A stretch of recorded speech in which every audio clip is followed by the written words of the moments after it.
Hello, Triple Nipple Nick. Welcome to the video. Today, applying lessons from the book Edible Forest Gardens to show us how to use insectary plants to attract beneficial insects to our garden. This is the second video in a series. The first was a book review. You can go watch that. And I ran a market garden for multiple years without using any chemicals of any kind. The first step to understanding that is to realize that when we use a chemical like a pesticide, which we're going to be focusing on as an example in this video, we're using that to fill an ecological niche. And this is something that in a natural ecosystem would be filled by something else. In the example of pest control, keeping the pest population in balance, one of the things that will do that is a pest predator. And so a big reason that we're planting these beneficial insect plants is to attract those pest predators, to keep their population in balance. Of course, we're also looking to attract pollinators. So, continuing on with that example of pesticides, one thing we can do to get rid of the need for pesticides in our farming system is to just stop using pesticides. That's if you were using them in the first place. Because when we use a pesticide, we wipe out the population of pest. The population goes down to zero, the pesticide wears off, and then the pest comes back.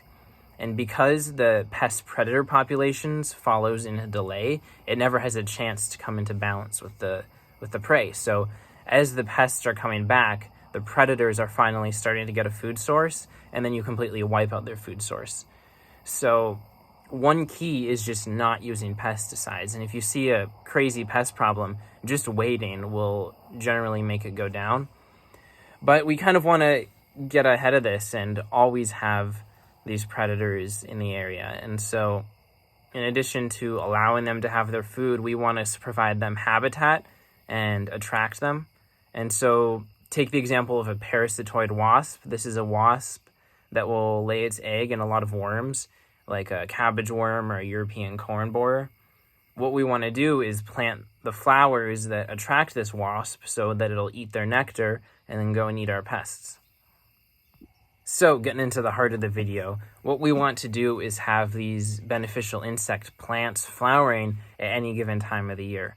And so you want to have them flowering early in the season, late in the season, and you want multiple plants flowering at any given time with some overlap.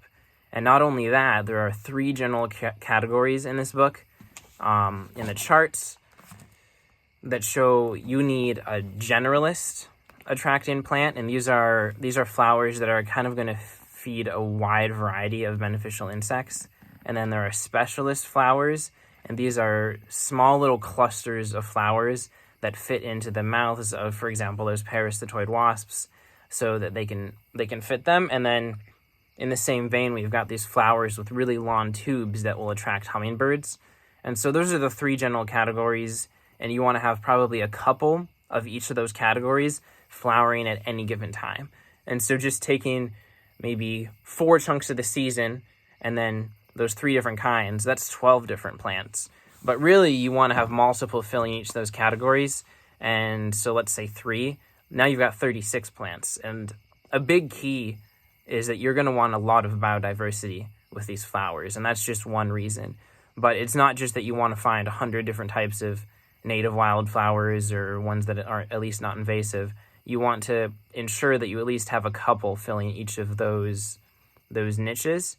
And so this book has hundreds of examples and these massive tables that are extremely helpful, because you can just look at the table, you can see basically everything I described, what the flowers are good for and when they bloom. And of course it's approximate, depends on your climate, but it's all relative. So some are early, some are late, and that'll give you a general idea.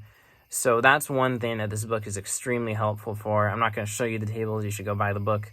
But that gives you a general framework. You could go do it without the tables. It's just going to be a lot harder. And so, yeah, that kind of explains. That's the nitty-gritty of what we actually need to do to make sure that our beneficial in attracting flowers are kind of filling all the bases and doing the most they can be doing.